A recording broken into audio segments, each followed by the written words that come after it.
In order to enter the facility, you must first pass a few phone checks. There is one at the gate.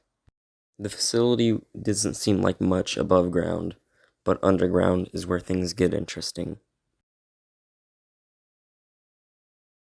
The second phone check is here.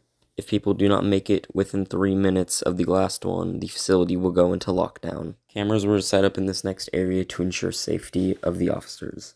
The third phone check is here. Officers were instructed to whisper a code word into the phone. If it was not correct, the facility will go into lockdown. The fourth and final phone check is here. If it is not answered within 1 minute, the facility will once again go into lockdown. Through these gates lie the heart of the facility, where most of the equipment lies.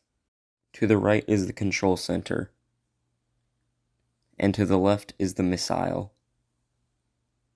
Entering the control center, the walls were lined with buttons and gauges.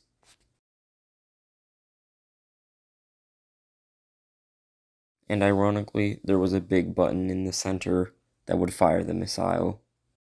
Below this room was an emergency bunker, which had enough food and water to allow people to survive for up to 100 days, or that's what they say. The room was filled with machines that would supposedly keep people alive, but since it was never used, none of this was ever proven. Above the control center was where people slept and ate, but they normally had 48-hour shifts and barely had time to rest.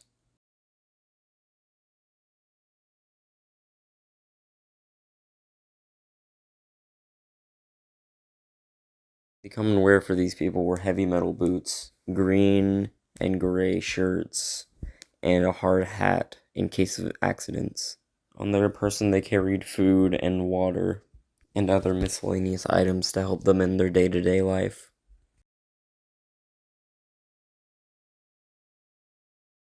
Turning left at the gate will lead you to the missile silo.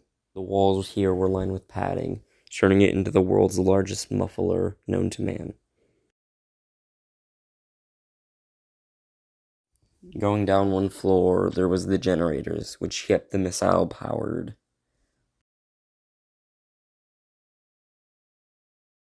Although the generators were useless without their fuel supply. That's why one floor down, that is where it lies.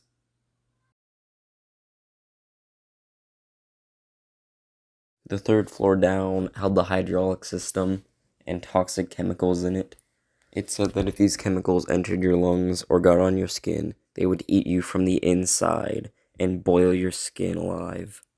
That is why emergency showers were installed in these rooms.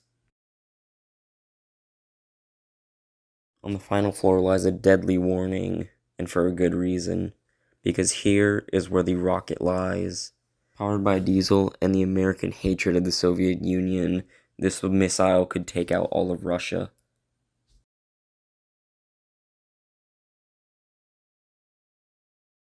The missile silo is just as important.